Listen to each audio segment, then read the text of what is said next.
Pa dobro ljudi, jeste već gotovi? Umiram od gladi. Stomak im sve zelepi za kičmu. Strpi se malo, gladna godina. Biće čim bude gotovo.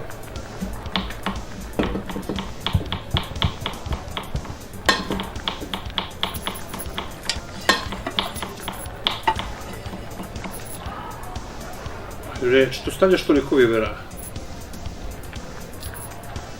Ti uvek stavljaš cementa, preteruješ. Sebe.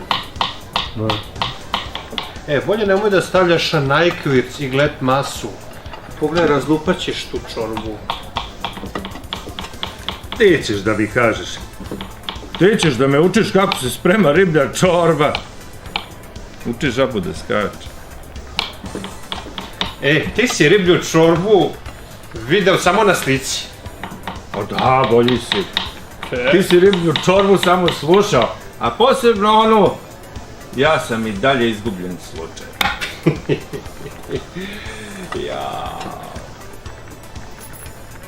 Da ta riba zna ko je kuvar, odmah bi se obesila tu, ispred hotela.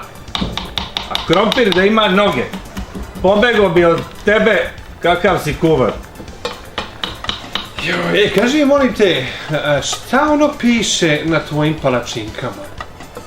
Piše tigar ili Michelin, ili možda Trajal? Na tvoje šnenokle mogu samo zubi da se polome. Moje šnenokle? Moje šnenokle. Slušaj, tebi bi čak i voda zagorela. Šta si rekao? To što si čuo? Moj, izađi napolje. Ako smeš. Ajde. Ajde.